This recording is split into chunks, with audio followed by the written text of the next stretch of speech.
Hi, good morning everybody. My name is Rob Price. I represent Druva. I'm one of the pre-sales consultants who works in EMEA. Really wanted to take this next 45 minutes or so to talk to you guys about combating ransom, really from the side of remediation. This isn't about intrusion prevention for us. This is very much about how do we enable recovery and how do we get users back and operational should the worst happen within your environment. So the first thing I wanted to take a look at was really the data landscape. And I appreciate that I'm blocking the view for a few of you guys here, so I'll stand to the side as much as I can here.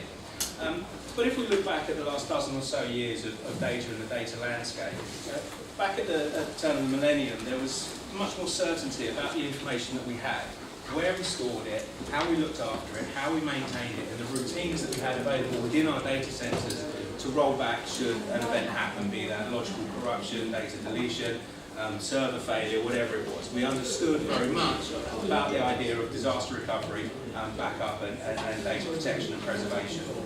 Because as we move forwards really to where we are now, and this is based on Gartner's data of a year or so ago, much more of our data and information has got up and moved outside of our data centers. Our users are more mobile, and I don't mean just in mobile phones and mobile communications, because there are many more laptops at play here. Data resides much more outside of the sanctuary of our data centers, outside of our traditional controls and outside of our traditional routines. One could say that this data is of far greater risk than that's within our data centers and information stores. Moreover, if we look at this chart, what it's really saying here is that 28% of data exists only on the endpoints. So there's 28% of data, according to Gartner, as of 2015 information here, that never makes it back into the data center. This stuff never makes it back into your enterprise backup routines, and therefore you're not preserving this or storing this in line with your auditing requirements in many instances. We also look at remote sites and the growth of those, and also cloud. We understand that the future very much is cloud in terms of what we're doing for a lot of our infrastructure and a lot of our services. There's many good reasons for that, not least flexibility, adaptability of business, and more linear costs associated with that. So that's the Gartner source. Now let's have a look at Forrester and see where they're taking this. Actually, this is beyond just the 2015 of where we are, and we're looking at the growth areas of data. Now, we're not for one moment suggesting that the information within your data centers is shrinking.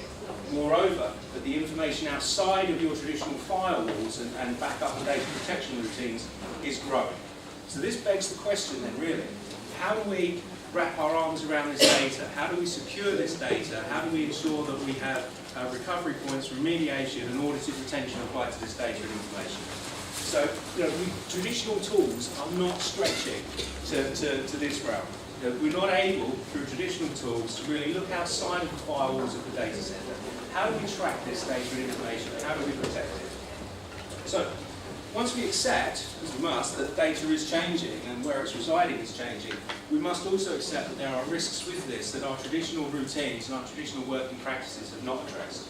Okay, you can substitute these metrics for any that suit your business, but the reality here is in the title. If the information has got up and moved outside of your data center, there's no way that you can be confident that you have the controls over that data and information and the safety of that. So, again, as we look at this, we can take it a step further and actually look at the data and information within our organizations that is often most at risk.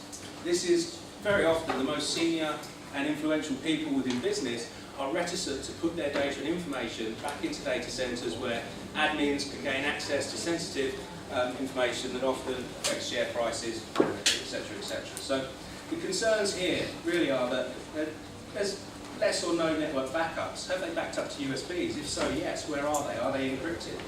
Do you know where they are? Document exchange through shadow IT. People aren't necessarily using corporate email systems. They might be using Dropbox or other methods to move data securely and safely outside of the eyes of administrators within the environment.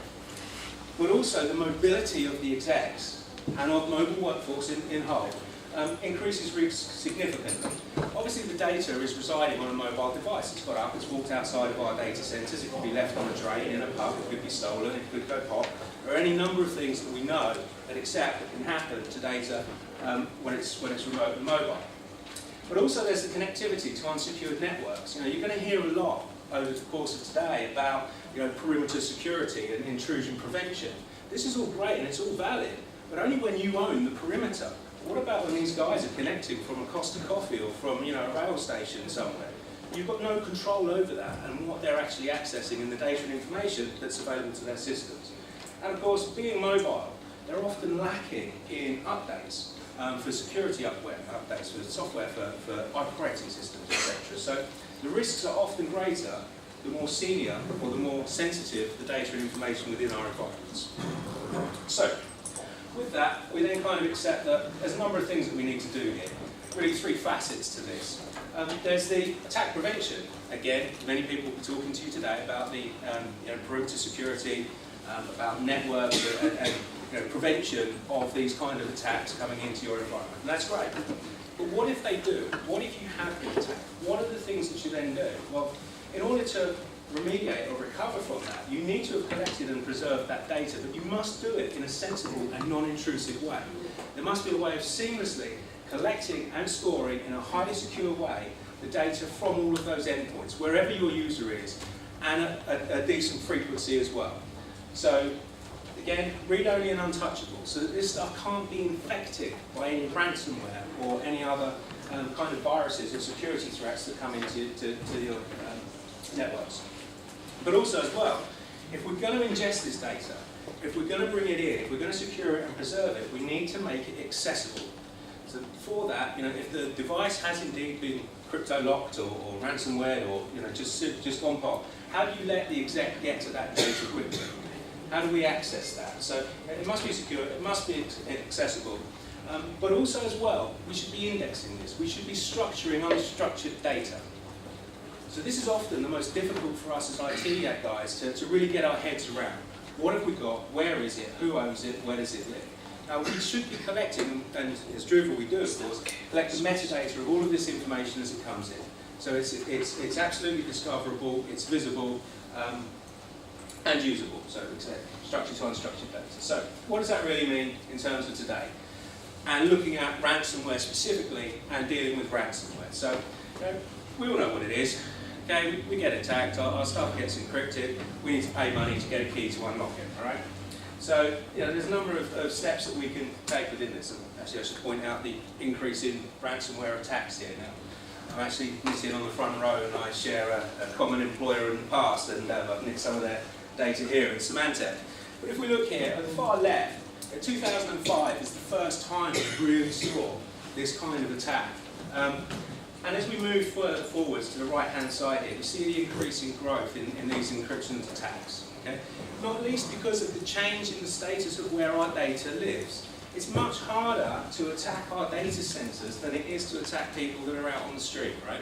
So as our data becomes more and more mobile, as our users, in the words of a Microsoft exec, workplace is a misnomer. Work is what you do, not where you do it. And our user communities expect to be able to work wherever it is that suits them, be that at home or a remote office, whatever that is. This in turn increases the likelihood and risk of attack.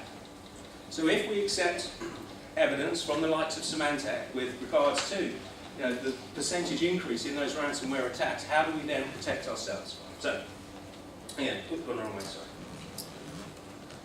So, ransomware attacks are persuasive. They don't care about what your business or vertical is. Okay, so for that retail, public agencies, environment, health, systems impacted, can be absolutely anything. Pretty much anything can have this applied to it, and pretty much anybody can be held to ransom.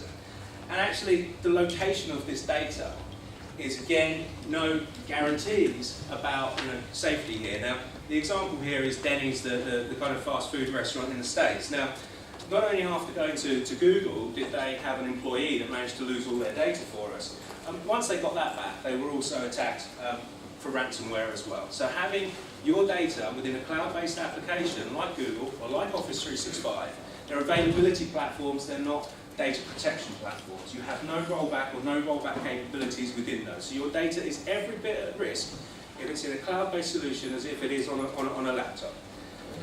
And paying a ransom doesn't actually guarantee the data back. So Hart Hospital here in Kansas, they paid the ransom, And the criminals had them again a second time on it. They took the money again and again and again until eventually Kansas gave up and had to try and recover all of their data. But it's here as well. This isn't just in the US. This is truly a global cyber crime. It doesn't care about language or location or country or geo. They're going to attack anybody that's got the money, any business that's got the money, in order to gain their own revenues. So, how do we prevent ransomware? Well, there's a number of tips here, but we as IT have been going through this kind of stuff for years, right? Educate the users, don't enable macros, don't open unknown attachments, don't click on any unknown links. Patch, patch, patch, we get all of this, right? We do this all the time, but our users still ignore us. We still get viruses, we still get impacts, we still get people that aren't updated, we still get exceptions to our own rules that we put in place in order to manage our IT. So, how then do you really protect against it? Well, stand as far back as I can for you, sir. Really, we need rollback points. We need points in time recovery options. We need backup, if we're honest here, folks. That's the only way that you can recover from an attack without having to go ahead and pay the ransom, is to have a last known good you can roll back to. But how do you do that for your mobile data? How do you do that for the data that's out there in the field that's outside of your net backup or your Simpana or whatever it is you're using for your enterprise data protection? So we need to deploy tools here that are going to give us regular time index backup, flexibility in the frequency, have a single source of truth for a user, because this isn't just about my laptop, this isn't just about Rob Price's laptop, this is about rob.price@druva.com, whether my data is in OneDrive, or it's on my laptop, or it's on my iPhone, or my Android tablet. I need all of my data sources protected, because if I've pulled a virus in on one, I've arguably shared it across all. So I need visibility of this stuff, and I need recovery points across it all. And again, 24/7 access, user or admin restore capabilities. But also, this comes back to having, both structured to unstructured data, indexing it on the way in, be able to quickly and seamlessly locate that file. Now, I know the file that's infected me. How do I know who else it's infected within my organisation? If I've indexed the information on the way in, if I've tracked all of our data sources, and I know the piece of information that I'm looking for, then I can go ahead and run some discovery at the back end and understand who is affected and who we need to call in and who we need to remove that data and information from before it expands and becomes more pervasive across the infrastructure. So, backups do save the day. Lincolnshire Council managed to recover over a weekend of activity in order to get back to a good operational state without actually going ahead and paying a ransom. And this is common sense, right, folks? You know when you got infected. If you go back to a timestamp before that, you know you're not infected. Okay, simple remediation through backup and data protection and preservation from the edge of the networks. So, Druva and InSync, well, what do we do? So, we secure data and enable access across the edge of networks. So, global access and sharing policies, it's all IT configured. This is a single pane of glass view of this. So, our biggest cloud-based customer here currently has 65,000 users and 100,000 seats. It's all managed from one pane of glass, and this is seamlessly expandable. That's by no way a limit or capability, of the product. What we have here is a single source of truth, IT visibility for all the data types, data quantities, user data usage patterns, chain of custody reports, audit trails for interactions and backup and file sharing. This is a single source of truth of how the data lives across all of your endpoints within the environment. But we also bring with that end user productivity enhancements. So the ability to choose to back up their own data, choose to restore their own data, have IT restore the data, or to have access to their data from other systems and areas. So if I do get off a plane and I don't want to fire up my laptop to get hold of a presentation, I can just get it from a companion app on my smartphone, smart device, whatever that is. I can interact with it, I can send it, I can share it. There's any number of things that I can do. I have access to my data. Whilst my smart device might not be much use for data creation, for data access and data sharing, it's very useful.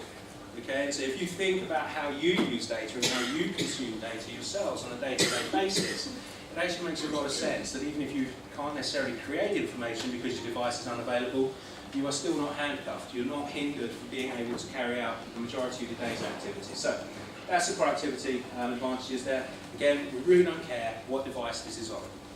It'll be that on iOS, Android, Windows, etc. So, that's a very high level. But who are Druva? You've probably never heard of us, most people haven't. We've been around for about 7 years now. We're headquartered out of the US there in Sunnyvale. And we've got some pretty big ticket names here. Now, I've got to say, this isn't just shelfware. This stuff is used in anger massively globally by some of the world's biggest organisations to secure the data that is at the edge of their networks. And there's many different reasons for that, of course. So worldwide offices, 24/7 support, and very well recognised by the analysts. So what does the platform actually look like? I mean, it can make it sound really complicated, but the reality is it's a cloud-based platform for the collection and preservation of data. We bring information in a deduplicated format, so it's jumbled, it's encrypted, it's sorted, it's immune from cryptolocker type attacks, etc. And there's really two sides to this. There's the end-user productivity, as I've spoken about here. So, you know, the backup recoverability, the archival, which is really the long-term retention of this data. So again, if you know, you've got somebody in financial services that might be doing, I don't know, fact finds for mortgages, for instance, so you know, a string of accountancies, whatever it is. Now that data is now financial, it's linked to loans on people's houses. There are laws about how long you've got to keep it for. If you're a food manufacturer that services the MOD, you've got 11 years retention on your data that relates to anything within the supply chain. How do you know as an organisation you're collecting and storing all of this data in line with policies that mean you're ISO accredited or you know, legally bound? So this is where we kind of map this 38% of data that's outside of your data centres. This is where we wrap those corporate controls around it. This is within the preservation and the archiving. Now, if you want to turn on the access and sharing, go right ahead. It's a tick in the box. That means that users that are mapped to a specific profile either have this capability or they don't. Can they share internally? Can they share externally? Must it be password protected? Can it be viewed once or viewed 100 times? Is it available for 1 day or 365? All of these are controls that we can put around this because we've indexed the data. We're the ones supplying the hyperlink, the web data, for want of a better description, to come back and see and view a single piece of information. All of this is stored in a jumbled, sorted, deduplicated, encrypted form. This is untouchable by these cryptolocker cyber type attacks. So as a last known good, it's irrefutable. This isn't the case of I copied a file and it's in my OneDrive or in another folder within my OneDrive. This is corporately sanctioned, always online, always available, always visible. So we look then at the IT side of things, the corporate side of things, search and audit. Being able to find a file, being able to find a chain of custody for a file, who had access to what, where and when. Are we in breach of any security policies? You know, Rob's been a bad guy here, actually we want to see what his data is. So this is different from HR alerting me and calling me into the office to find out what I've been up to, because now I'm just going to go ahead and delete all my bad data, right?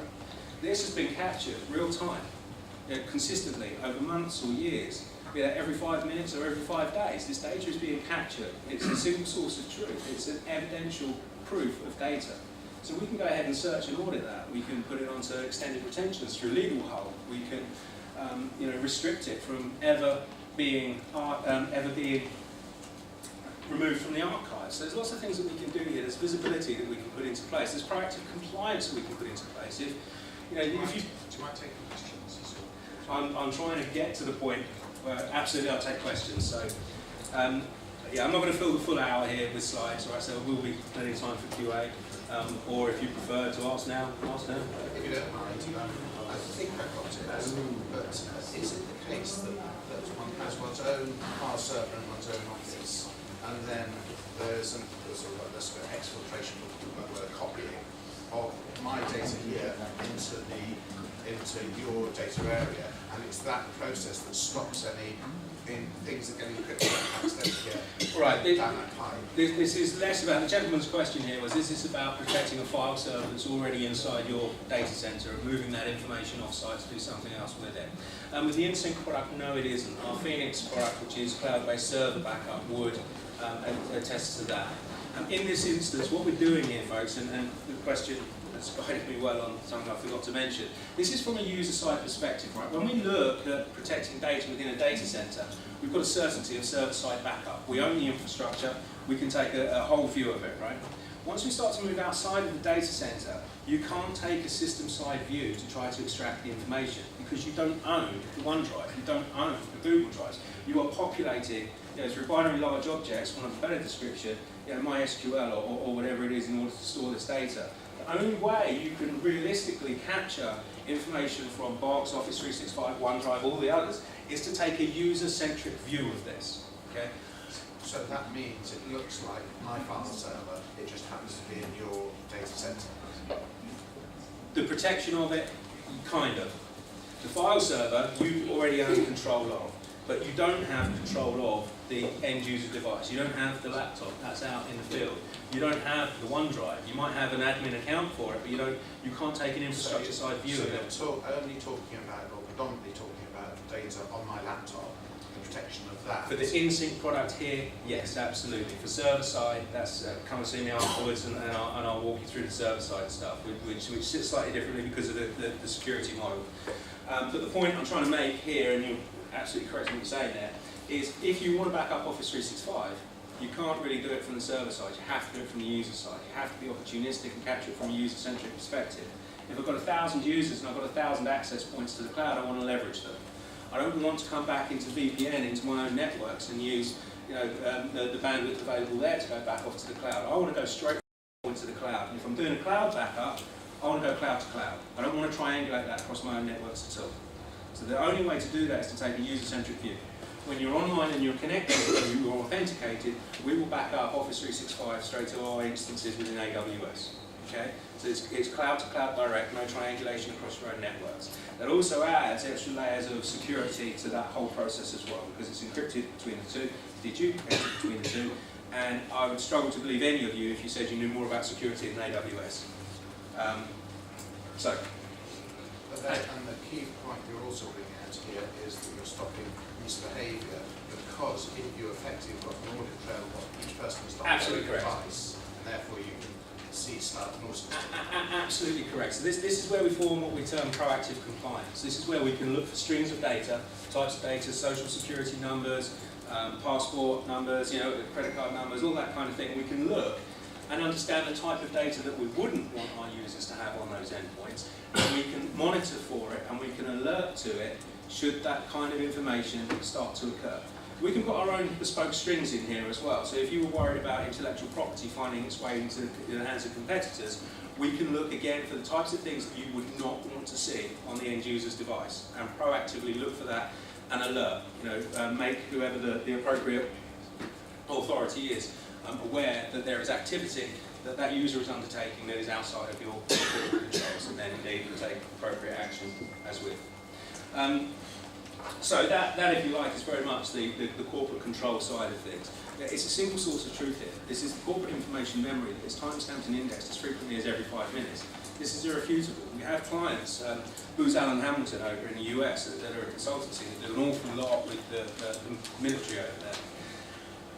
Whilst they want to protect their partner's work, which they do through using InSync for backup, as much as anything, they need a chain of evidence should the device go missing. They can go to their particular customer that this consultant was working with and say, here is the data of yours that was on this device that we consider to be at risk. Now here are the layers of security that we've got, but it's about for them being proactive and being able to say, irrefutably, this is the status of the data on this device at the moment it went missing. So there are many different use cases for the collection of data and the preservation of data, one of which, of course, is remediation from ransomware type attacks. But in terms of having an index, a timestamped index of everybody's data within your estate at any moment of time gives enormous visibility back to whoever needs it within the organisation. So again, we can look at data growth patterns, we can look at data storage patterns, we can look at the type of data that users have got. If we know a file that's of interest for us, we can see everybody that had access to it, who changed it, who did what, where and when, who forwarded it somewhere. We've got an audit trail that kind of sits behind all of this stuff. So if you think about sync and share, if you think about Dropbox or Shadow IT that's often deployed within our environments by our end users, you've got no visibility into that. You're absolutely blind to what goes on within that.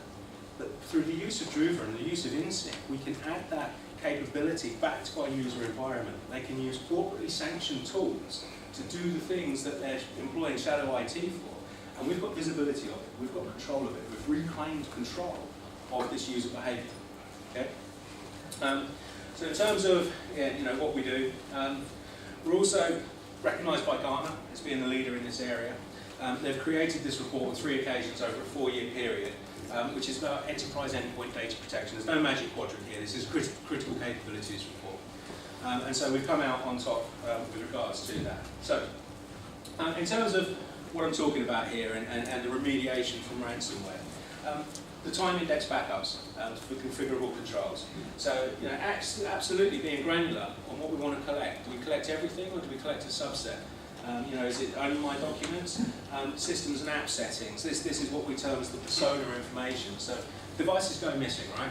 If a device goes missing, how do you get the user back up and operational? Well, in this instance, they can go to PC World or wherever it is and buy the latest, greatest copy of whatever they want, log into the Druva service and actually recover their own data, but also recover their own environment settings, their favourites, their desktop, their preferences for Word and Excel, their email preferences and all of this stuff. So they can actually get back up and running and operational very, very quickly. Now, one of our biggest customers here, as I said earlier, 65,000 seats and 100,000 devices, that was all about device refresh. The ROI that they achieved for the product in order to sanction its procurement was all about laptop refresh. Instead of calling a user back into IT, we would then copy their data, move it to a new device and then send them off.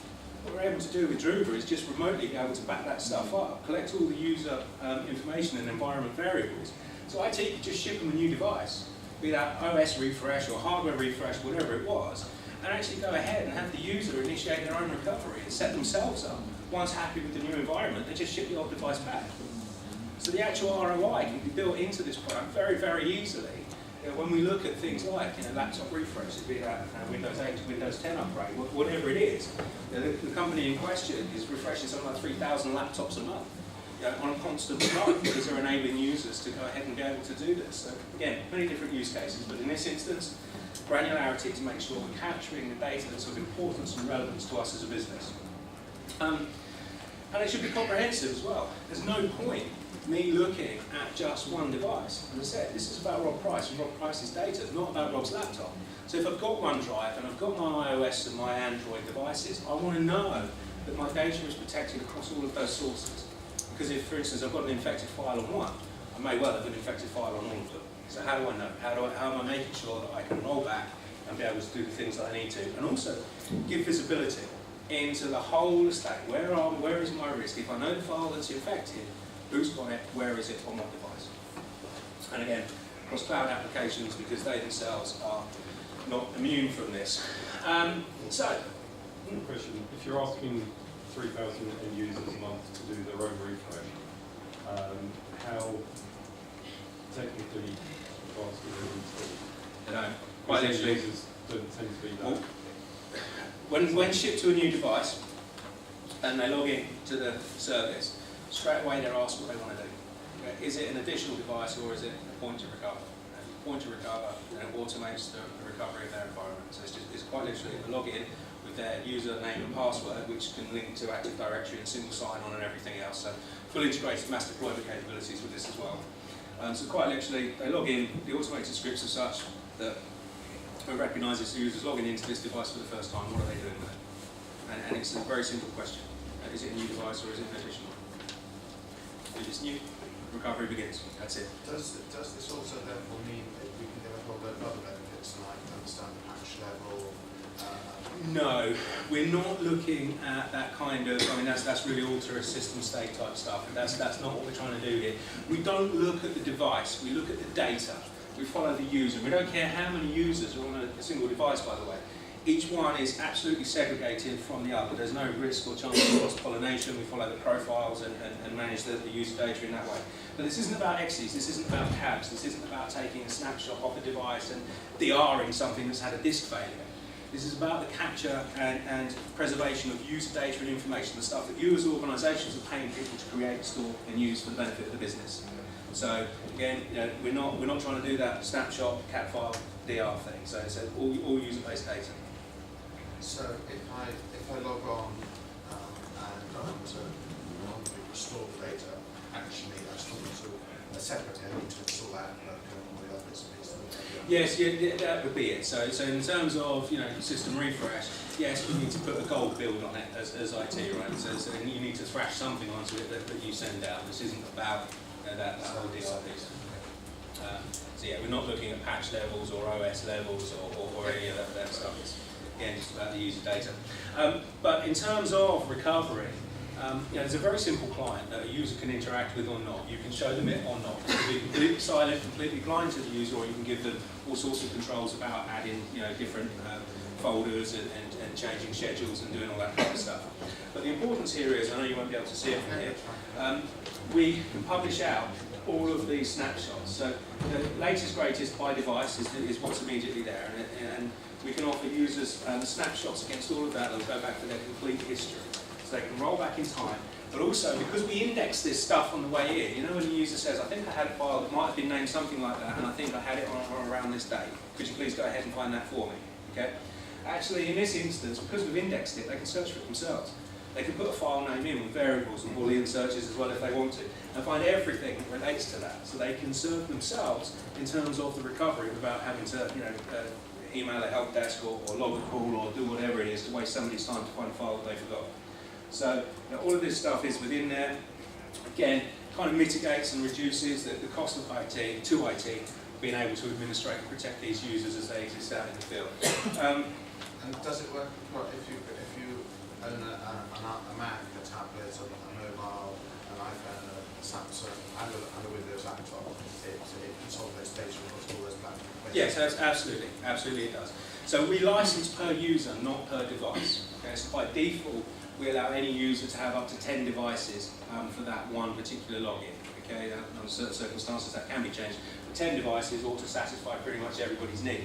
But the point here is, and just to reiterate again, it's absolutely pointless to look at one device. You need to look at the whole estate of users' IT interaction. Okay?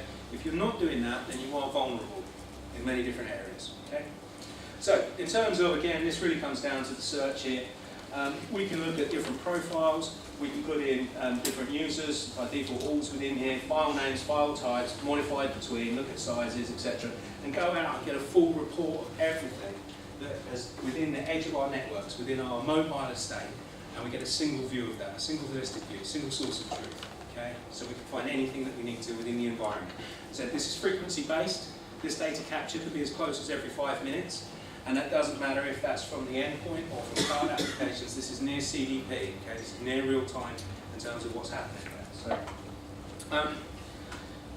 So, summary here and key takeaways. There's a lot of common sense in what we're saying, and this is no news to you guys, right? Update your antivirus, update your systems, patch, end user awareness, education. But in order really to give you the best level of protection against ransomware, because intrusion is one thing, once it's in, how do you recover from it, how do you remediate? The best way to do that is to have a good backup strategy that you can roll back to, you can fall back on in order to give you the most available, or the most relevant recovery points. So I'll probably rattle through that a little quicker than I anticipated.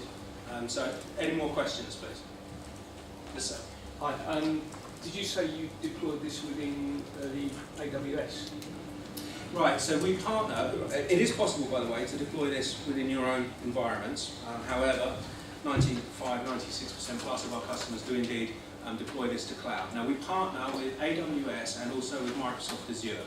So this isn't our own data center, behind a Chinese laundry in the Midwest. This is the best, most available data centers anywhere in the globe. Now we only use the full failover sets within AWS, so it's triangulated replication between the 3 sites.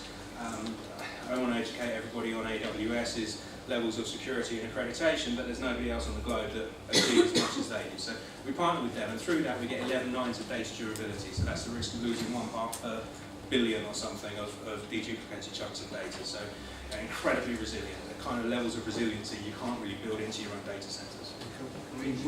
So in which case, would we have the ability to choose which availability zones Yes. data stored? Yes, absolutely. And it doesn't matter if we're deploying this as a global, as we do for many of our organisations. You can map the users to the locations you want. We don't ask you to specify those up front either, so or the amount of data, should I say. But if you want to go to the UK, that's fine. But if you've got a subsidiary in India and you want to use a data centre there, or a business unit there, that's fine. You create the profiles for that and you map those users to it. We can also geofence them as well, so that specific users from specific areas can't back up or access data from outside of those geos. So for those where data sovereignty is really tight in terms of the laws, we really help to map to that and ensure that, for our global organisations. I lost the thing. Okay. What's the impact on bandwidth if you suddenly get a bunch of users all on site at the same time? Okay, so there are a number of concerns within that. First and foremost though, because we utilise deduplication technologies, we get well in excess of 90% plus data reduction that we want to move. We also have built in adaptability within the bandwidth control, so we can say only use 50% of available bandwidth, etc. But that's not to suggest that it's using 50% of what it's plugged into. What we're actually doing is looking at a round trip time for the whole service, so that we're trying to be kind and thoughtful of the bandwidth and local pipes. Now, we also have an element that's called cloud cache, that we call cloud cache, and it is exactly as it sounds, right? It's a server with a bunch of disks that sits in a location, and if you've got 1,000 people in a local office, that's where they'll go to first. They will always connect to the cloud to update the metadata and the indices, so that if I do a backup in my office, I get up and I leave the office, I know from a remote location immediately what my recovery point is for that data. It'll then prioritise the movement of that data from cloud cache through the cloud itself and out to me.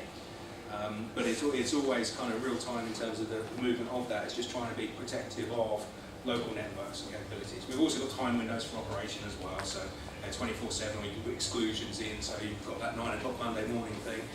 You can have a chunky of users that won't be able to back up until 11 o'clock, okay, and then every whatever minutes post that. You talked about indexing files for search purposes. What about content? Because you talked about searching for things like credit card numbers in the actual content. Absolutely. Now, I need to be careful how we say this, because there are products on the market that do this kind of thing anyway, right? So, I mean, again, Nitin and I said, Convo. And there's a bunch of these kind of products that do a rendition. So when a backup's actually taking place, they'll take a copy of data and they'll store an HTML rendition. That's what they'll run their searches against and all that kind of stuff, right? We're not storing any renditions. We are not storing any copies. What we're doing is we're parsing the data for backup. That's when we're looking for streams of information, okay? If it's relevant to some things that we've put in and say, right, red flag this, immediately it'll go onto the legal hold. It'll go onto an extended retention. It can't be deleted from the environment until it's been released by appropriate counsel or HR or whomever that is. So you're unpacking the actual file formats as you do that? So say, you've got a Word document, you've got a PDF, these are holding the content in different ways. That's it. So for those, yes, we understand the data, we understand the files. We've got patented technologies where we can look and understand, Windows and PSTs and all sorts of other things in a way that most other products can't. So again, when we look at the deduplication, just talking PSTs, if there's a small change within an email, within a PST file, that's what we'll move. We won't back the whole PST file up again. Just come back to the searching, so you're indexing the content within those files. Yes, we are looking for streams of information from within those files, not file names. That's proactive compliance is what we term that as. Does that mean therefore that if a customer is looking for PCI compliance and wants to serve correct users to Correct, and we do have a lot of healthcare providers, particularly in the US, that use us for that. We also have, I'm going to say LIDARs, but it's not them. There's another guys that do kind of imaging machines for looking for cancers and that type of stuff, and we help them to achieve their HIPAA compliance through the use of our products as well. Yeah. And do you have templates that potentially we could resell as resellers to address these sorts of issues, or we have to use your consultancy services? Yeah, okay. Let's come back to that one if we may take that offline, because there is change in the products in terms of what we do. So, not least for localization and language support.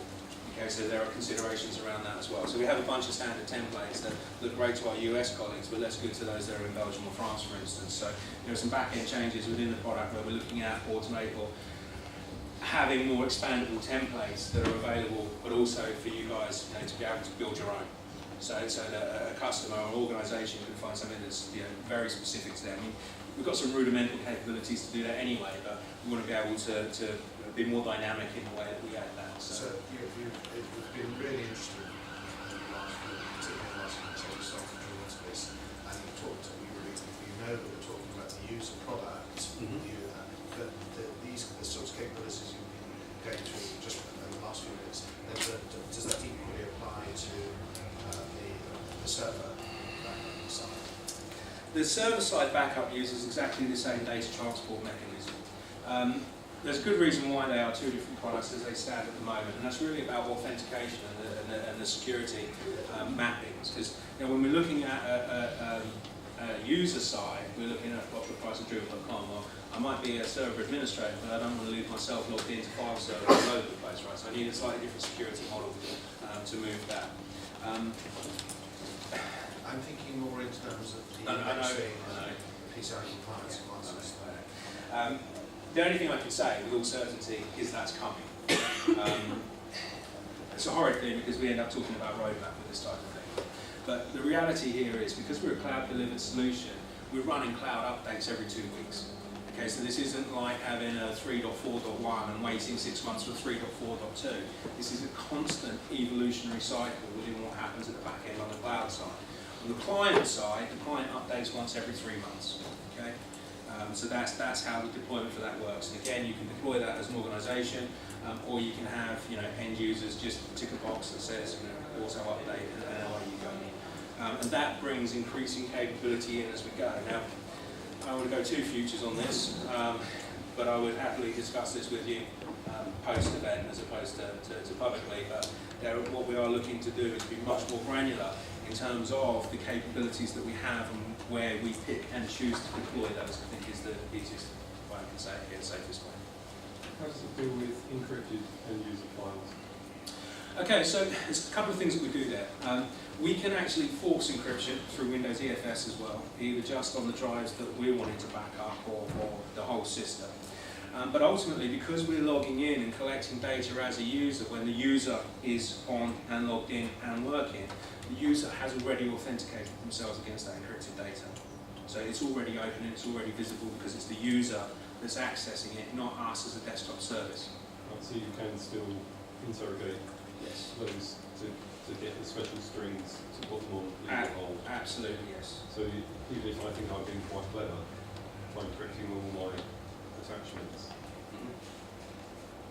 As long as they're open to us at the point of collection, then yes, we will just store it as regular data. Because we're extracting it as the user, not as another service. So therefore, there would need to be a key store within which that checkpoint's data would be encrypted before they transmit it as an email attachment, and therefore you would have access to that key store and therefore be able to say... Provided it remains logged in and it's open and available and accessible, yes, absolutely. But let's also say this, right, okay, and again, I've had enough years of banging this drum. When you look at DLP and data loss prevention, you can't stop people from stealing data, okay? You can't. Because if I really want something, I'll take a screenshot or wrap it up in a JPEG or something, right? I can't index that.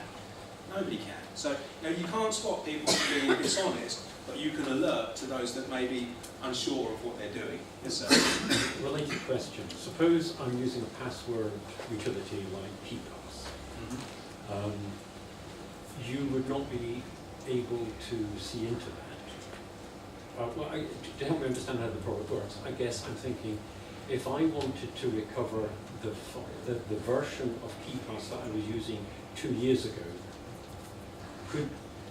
what's your version control and what is your ability to give me encrypted files? First and foremost, it must be included as something that we're going to collect for backup. Now, by default, of course, we want to select business documents, not non-business documents. So from that, in terms of version control, right? If I've got a grandfather, father-son routine that I've built up in line with my regular audited policies, I'm going to want to be able to go back at some point 7 years, right? Or whatever it is that I'm determined to do so by our auditors. So I know that by building up the program that I've got here, I can go back and get a version from there. But it depends exactly what you've said. If you're just saying, well, I want to keep my daily backups for 30 days, then I'll have every version of every file that you ever saved within that 30 days, or every time slice that I went ahead and took a backup. So if you're taking it every 5 minutes, that's what I'm going to have. However long you're online for the day, 10 hours, whatever it was, every 5 minutes I'm going to be taking an image of that. I'm going to be moving that off and I'm going to be copying that on a time slice. So it depends on the routines that you've got, and it depends on what data we've chosen to collect and preserve. Now by default, as I said, this is about business documents. We can open this up to anything. You can put anything you want in there. If you really want to keep RARs or BMD case, you go ahead and do that, right? You fill your space up nice and quick, but If you want to exclude those or video files, that's fine. We can be granular by users and groups and policies as well. So this isn't, I said it once and it matters for my whole organisation, so I can be flexible. So to answer your question as best I can, if you wanted that password setting software to be looked after and maintained by us, I can restore it as was at a point in time, yes, provided I that within the routines, and you then could indeed unlock whatever file it was that you would use that to lock. I hope that answers your question. Oh, don't it? In large part. Okay. One of the biggest challenges, we're interested in trying to deliver service to SMEs. So the SMEs have a real problem because if they go talk to a large consultancy, it's don't bother talking to it, it's £20,000 to talk to us. Right. It's 100k to do stuff. So the SMEs face this terrible issue that A, they don't understand what the technology on it, they don't understand the business benefits going to deliver, and B, it all looks expensive. So they don't understand what they're buying, and they're looking at £1,000, £2,000, £3,000 a year, whatever per user, as everybody flogs them a bit that they don't fully understand. To what extent are you able to help the SMEs by keeping that per user price down? Okay, so when we look at the licensing structure here of how we bring this product to market, clearly we're reselling another cloud provider's service, so there is a baseline cost that we incur in order to deliver this anyway. But we really look at the amount of data that a user's got, and this is averaged across the organisation. We're not quoting users, we're quoting the amount that you buy. Okay, so our entry point is 25 users. That's our minimum entry, and that's for backup only, without any AD integration or anything else. That's our lowest entry point. Beyond that, we start to build up to unlimited amounts of storage, but also various levels of capability up to what we term the Elite Plus, which is the proactive compliance and everything else that's built into that. So from a cost perspective, it's pretty low entry point for that 25 users. But just to clarify, when we talk about the average and say, right, it's 50 gig per user, well, if you've got 100 users, that's 5 terabytes that you've really got of storage with 100 user access licenses to it, is one way to consider it. And if you want to impose quotas on the users, you can go ahead and do so. So you can have some low-level users that have only got 5 gig, 10 gig, whatever they've got, and you can have unlimited within your environment. You're not going to cap anybody until you get to your ultimately licensed limit. But there's no consumer version of this product. This really is a business level offering. That hopefully answers your question. I suppose it's really the proof is in the talk to your price list and see. Absolutely. Again, happy to take that offline. But my benefit, I suppose, in this instance, I'm the techie. You need a commercial guy that's going to talk that to you. So there's 5.2 million businesses in the UK that have less than 10 employees, 10 users. In order to provide protection, as this gentleman over here is saying about, because we're very interested in SMEs as well, they all represent quite a significant security risk to supply chains, etc., etc. So this kind of product is vital for them. Do you have anything within your roadmap that allows basically bureau delivery of those licenses? Right, really, I guess by bureau delivery, you're really discussing like a small MSP. Yeah. Okay, like a market. We do have an MSP program, and there's a gentleman that talked to me on that earlier. But as an organisation, right now at least, we've gone for a limited number of higher tier MSPs that have made an upfront commitment to us in terms of contracts and dollar values that they're guaranteeing in order to achieve within the first year or so. Now, as we develop that, as we move forwards, I'm unsure as to, and I can't comment whether we will reduce the size of that upfront commitment. But the reality is, right now, it's a very limited program with certain entry points and criteria. But does it exist? Yes, it does. We consider that our MSP program, and there is rebranding available for it, actually. So. Okay, I'd like to pick up offline with you. Absolutely. Okay, any more questions, folks? Stunned silence. Okay, well, thank you, and I think that's probably coffee ready for you now.